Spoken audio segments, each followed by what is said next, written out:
What's up, everyone? Welcome into episode 4 of the Bat Flip, talking about Tennessee baseball and their huge series win on the road against Alabama. I'm Landon Raby. With me, Dylan Taylor. I'm going to mention our sponsors real quick before we get going. Tennessee Tap House, Hound Dogs, and Blue Water Climate Control. Got a little clip for you this time from Blue Water Climate Control to check them out. People always ask, where did we get the name Blue Water Climate Control? When a Navy ship casts off lines, exits the harbor, and loses sight of land, that's blue water sailing. It takes a team of people to do that. Tireless work, focus, and attention to detail. So much of starting a business is just like that. After it's done, you get filled with deep satisfaction for accomplishing something. And it's quickly followed by, now the real work begins. We're Blue Water Climate Control. All right, guys, go check them out. Also, go check out our network volunteer roadshow. Job of making this show possible. Tennessee getting the job done on the road. It wasn't pretty all weekend, but you grinded out another series win, so it's hard to really nitpick. That we're going to talk about on some stuff they need to improve on. But again, when you're winning in the SEC, you've won 3 straight SEC series, your first 3 since 2001. You've won your first 2 road series in the SEC since 2005. You're 6-0 in extra innings games dating back to 2019. You're up to number 4 in the country in the coaches poll, number 6 with D1 baseball. It's just really hard to really nitpick, but it's good to be a Vol. You went on the road. There was great performances. Tennessee had a bunch of contributors from a bunch of different guys, and so let's Dylan. I'll start with you. What was your takeaway? Maybe notes from this weekend overall. It's good to beat Bama in anything. I mean, especially these days.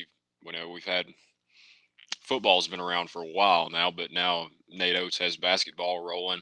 It's kind of what we talked about before. You knew this was going to be a tough series. Like, I know we had some comments on another sweep, but we knew it was going to be tough going down to Tuscaloosa. Still think we've got the better home field environment.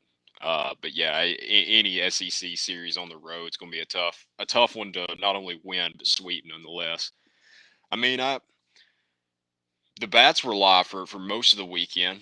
For the most part, the pitching struggled a little bit. I mean, you saw Tidwell kind of hit his little bit of a rough patch. Really, the first stretch we've seen from him. But I mean, it's like we said before. It just speaks to this team that your freshman has his kind of first rough moment there, and everybody picks up around him. So it's kind of what we've seen all year from this team. I don't think we saw anything really different. It's just that, I mean, the rankings show it too, that this team is kind of consensus top 5 right now.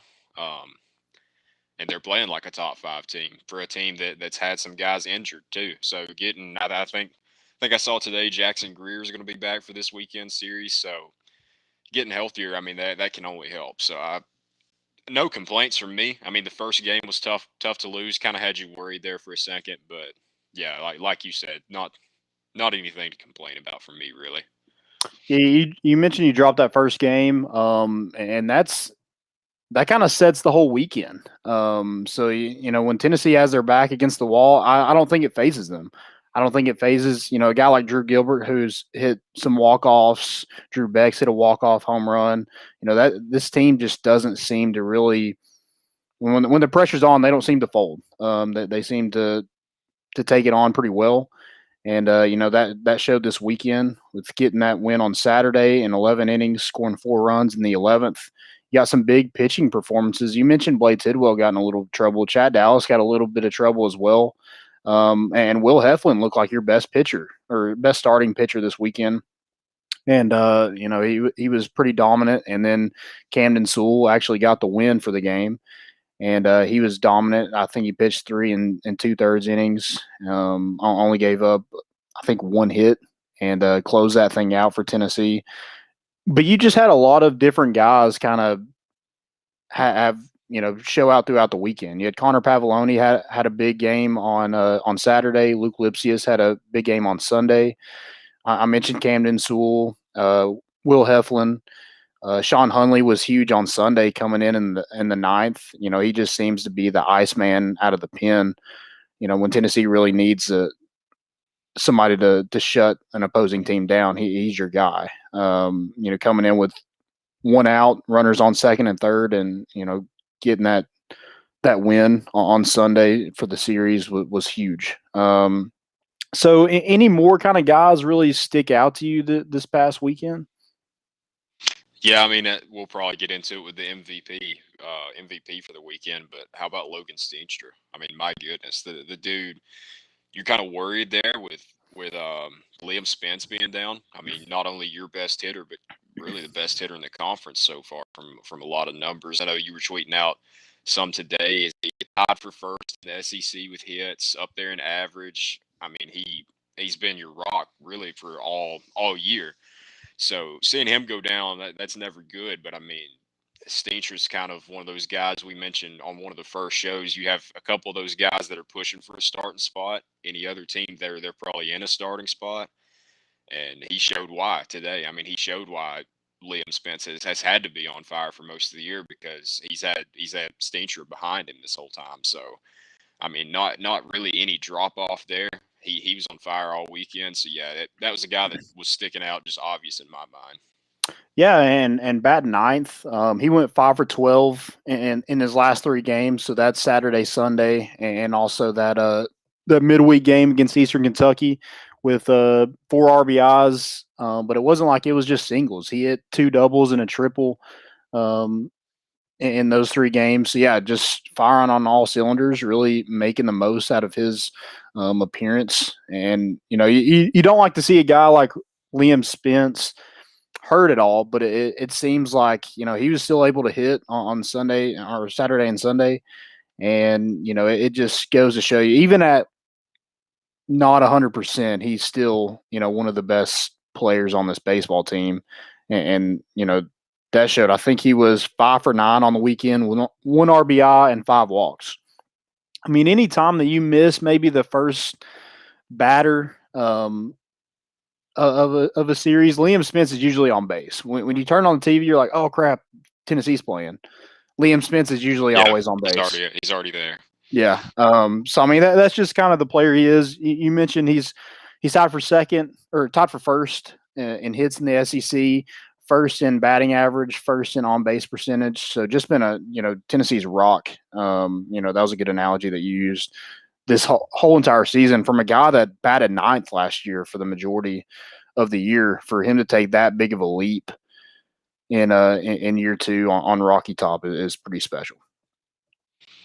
Yeah, I mean I guess the other thing sticks out is the pitching just wasn't really there, but it's kind of like we said before. I mean, that would be getting into the nitpicking. It's awesome to see your lineup performing like this. That was kind of the thing we wondered. You see 24 runs against what was it, Pine Bluff. I mean, against the non-conference opponents, you're seeing all these outlandish scores, and it just makes me so happy that we're still doing this in SEC play too. There hasn't been a drop off yet. That was just the other thing that stuck out to me. Yeah, I was super impressed with the middle of the lineup on Sunday. They combined to go 10 for 15 with 6 RBIs and 5 walks between the 4 of them. That's Rucker, Gilbert, Beck, and Lipsius. So they had a really good day at the plate. Were huge in that. Had a big hand in that win on Sunday.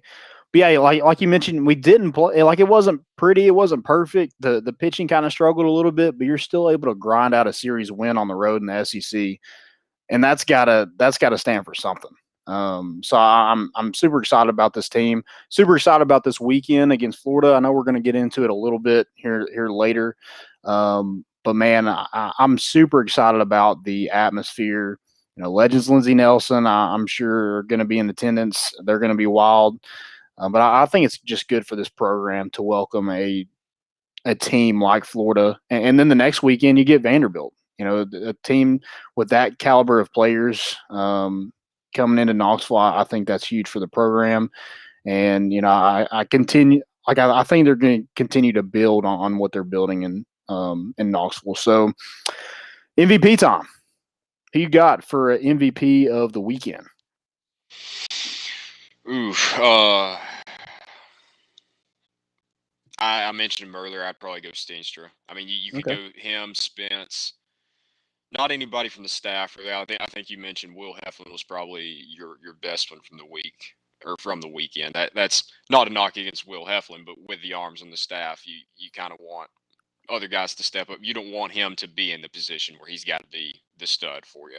Yeah, I mean, you could go Spence, Steenstra. I'd probably go Steenstra just because I don't know that we win that series without Logan Steenstra this weekend.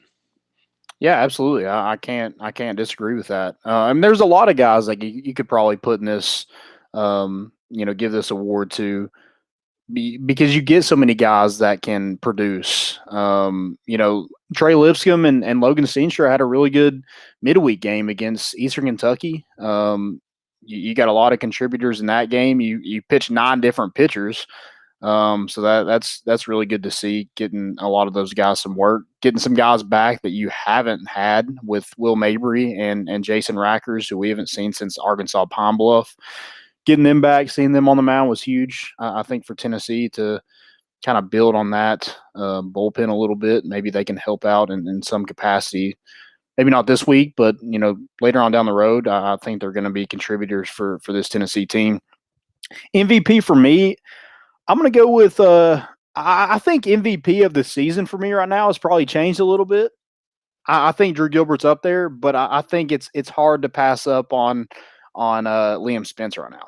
Yeah. I think he just fielding wise and his bat and being on top of SEC stat categories, it's hard for me to really pass up on Liam Spence. But this weekend, I'm going to go Jordan Beck, getting back at it.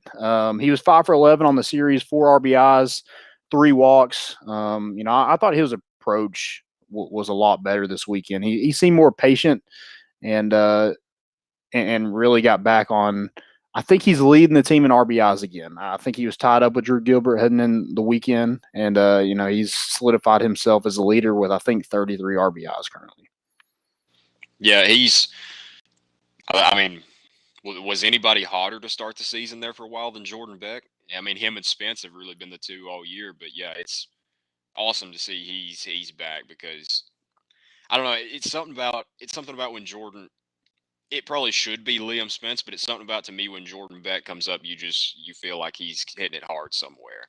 And even during his slump, I know he had problems with a few Ks there, but it was like he was just hitting it hard right at people. So Mm-hmm. I don't know, he's just the guy in the lineup that when he comes up, there's always one guy that you think, okay, he's either maybe not necessarily going to go yard, but he's somebody that's going to hit it hard and get a rally started. It probably should be Spence, like you said, but just mentally for me, I don't know why it's him, but it is. Maybe it's all the Twitter content that I saw from the one walk off, but that's just stuck in my mind. Yeah, I mean, it definitely worries an opposing team. You see guys like that have that kind of power. Aaron Judge is one that comes to mind. Sorry that I'm a little bit of a Yankees Yeah, fan, the but Yankee fan. um, but I mean, he's a guy that like anytime he could go yard or really start something. So you never want to see like, especially if you're a pitcher in trouble, you never want to see a guy like Jordan Beck come to the plate. And yeah, I think they have a lot of guys that can bring stuff to the table like that. Tony Vitello mentioned that Tennessee isn't even playing their best baseball right now. That was kind of obvious because you come out of the weekend thinking, man, we could have played a lot better. But they have some guys that kind of struggled this season, guys that they really thought would be really good on this roster. Guys like Connor Pavoloni, Max Yeah. Ferguson, that were preseason All-Americans, just haven't really got the start they wanted. But if those guys get going and you keep the production up from the rest of the squad, I think Tennessee has a consensus top 5 team. And I think they could go toe-to-toe with anybody else in the country. That's a tough task against Vanderbilt, coming in with Leiter and Rocker, but I'm still excited about it. I'm not I'm like pumped. So pumped. I'm not like in previous years where it's like, oh crap, Vanderbilt's coming to town. And you can tell. I mean, you mentioned the excitement earlier, and we're sitting here. I can't stop smiling thinking about the Vanderbilt series because I wanted to make the trip up there. But you can the excitement's reflected in the ticket prices right now. I mean, when's the last time? When's the last time you've seen Tennessee baseball ticket prices at? I mean, you're seeing them on Vivid Seats, like third-party places for at least. I mean, you can't find them under $100 right now. I see that, and I think a Tennessee football game. But yeah, I mean, I I I can't don't know even that get I've a ever. media pass. I can get one Yeah, media pass this weekend, and that's it. yeah. I I've wanted never. one for all 3 games. I can only get one for one game because of the attention this baseball program's getting.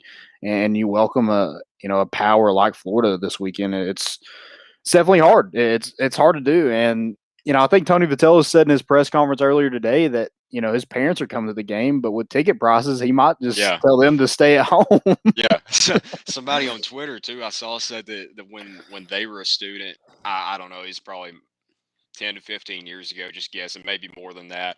I don't know, but they said they had to give students T-shirts for them to come to the game, and a lot of them would just grab the T-shirt and then go home. And now, I mean, these SEC series, you're seeing tickets get up to $200 for some of them. So I mean, it's just reflective of what's going on and the energy this team's bringing.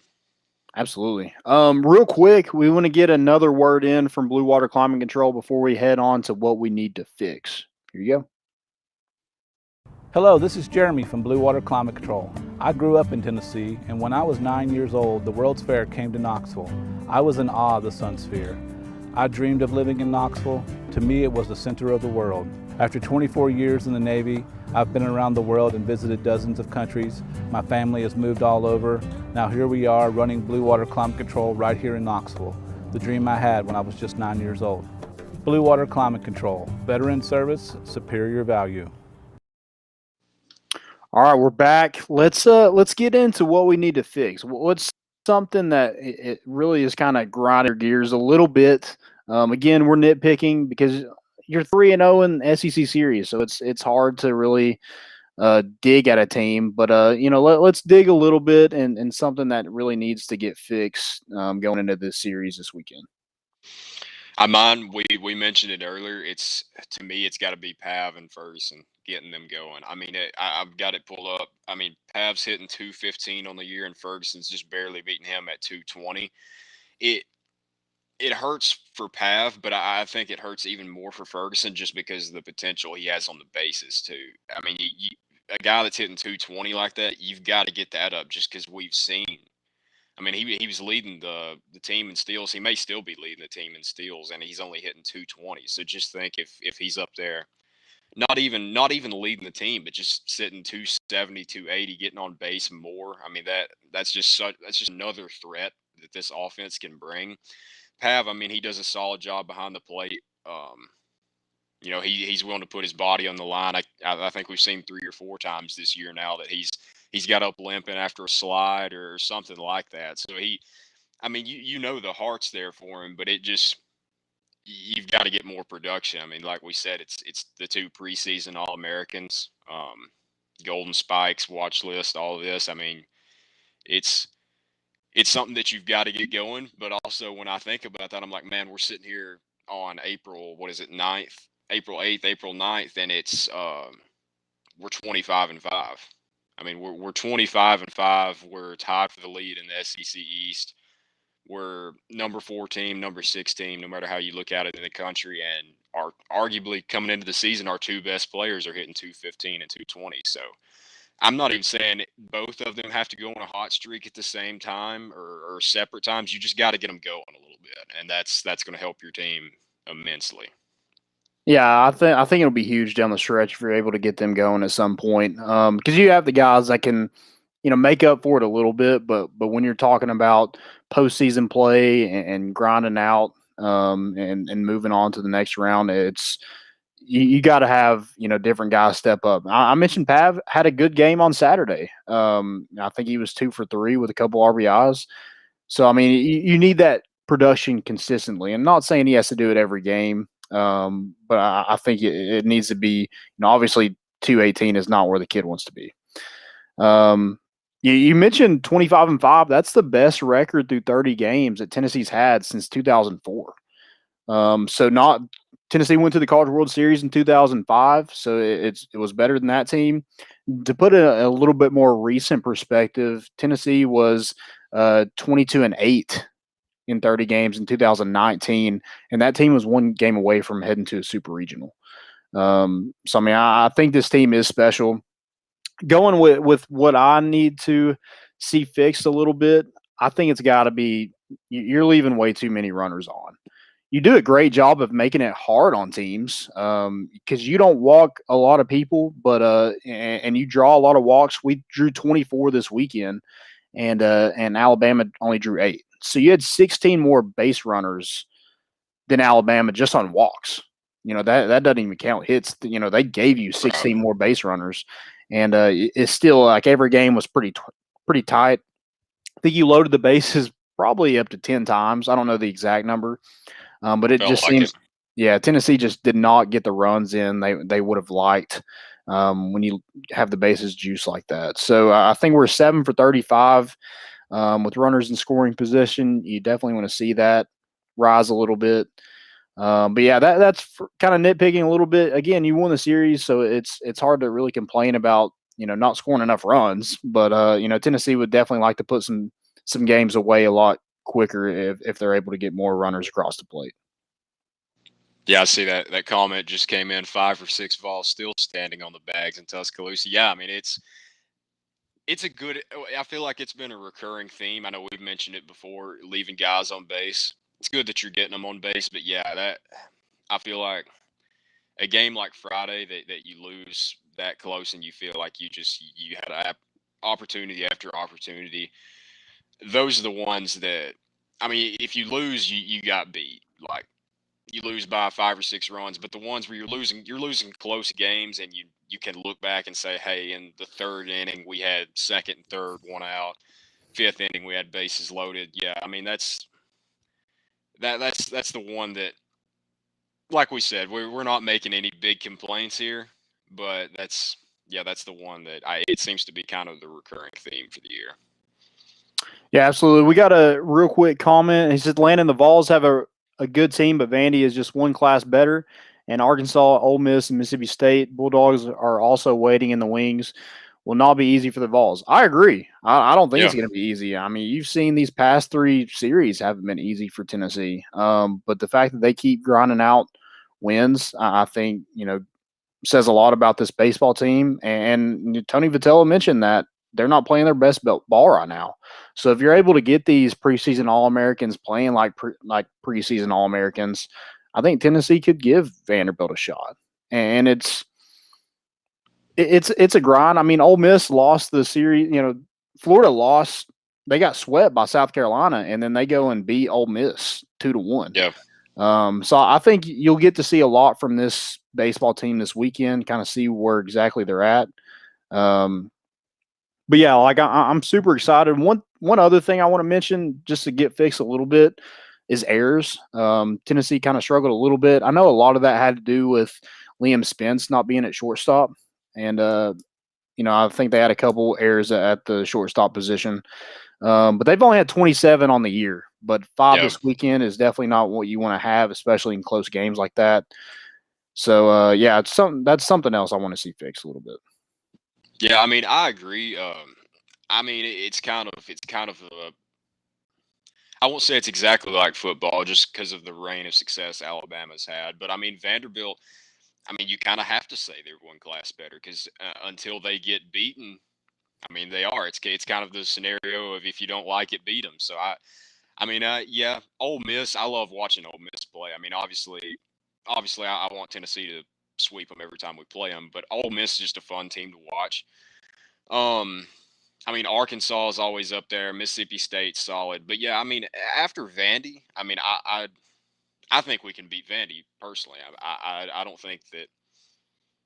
I don't think they've got anything really just overpowering. I mean, you see all these insane stats from Rocker and Leiter, and I mean, you're probably looking at maybe 2 of the top 3 picks in the next draft there.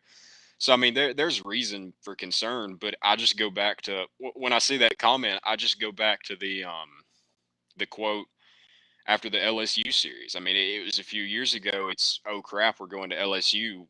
We're down in Louisiana playing the Tigers right now, and now it's just, hey, we're going to play baseball, and there's not really that mental hurdle. Now, you've got over it against, it seems like, every other team. Can you get over it against Vanderbilt? I think we can. I don't think that hurdle exists anymore, but we'll see for sure. Yeah, we'll talk about Vanderbilt a lot more next week, but we're worried about Florida this week. Right. All about the ugly trash lizards from in the swamp. So let's talk about. Do you have anything else you kind of want to mention about this weekend or the midweek game or anything like that? Love beating Bama. That's nice, man. It's wrapped up. I'm glad we have one team on campus that's able to do it. Yeah, once in my lifetime. I love seeing we have a better team than Alabama in something. Yep, absolutely. So going into Florida, I think this is the best team talent wise that Tennessee's played up to this point. I don't really think there's any real debate about that. Maybe Alabama, if they get their ace back, maybe they have a say in that. Maybe LSU, if they get a little bit more experience. But I think Florida has the talent to beat anybody on any given day. Now they've been really inconsistent. They lost the first series to Miami, which is another really good baseball team, but they dropped that series to start off the year. South Carolina, they got swept, and they went and swept Texas A&M and then beat Ole Miss, who is, probably a top 5 team in the country too. So I think this will be a real challenge, but I'm excited to see the atmosphere. And, I'm excited to see what this team does against, this. God, I just hate Florida and everything. Oh, we're talking about Bama, Vandy, Kentucky, South Carolina, anybody, but what a stretch to play like the worst team, like not baseball wise, but like the worst fans, like the fan base is possible. And a 3 week span. I hate Florida. I mean, there's just nothing positive I can say about Florida. Anytime I think about it, I kind of just cringe. I just don't. I don't vibe with Florida. I just don't do it. I've met like maybe one Florida fan in my life that was a little bit. I could stand them. I just can't stand them at all. Yeah, royal blue and orange just don't go together. It's just gross. And Gainesville stinks. And if you live in Gainesville, I'm sorry, but that's just a fact. Like your football stadium caught on fire because like it just stinks so bad. I think it was a dumpster fire. It literally was a dumpster fire. Oh, can you imagine? I mean, can you imagine if that happened in Neyland? Not even trying to move to football, but just like, can you imagine the jokes that would come from that? I mean, probably well earned. I mean, we've earned those jokes over the last 15 years now. But yeah, I mean it. Yeah, but now we got baseball to fall back on. So there you go. Yeah. Well, that's all we got. Do you have anything else you want to mention?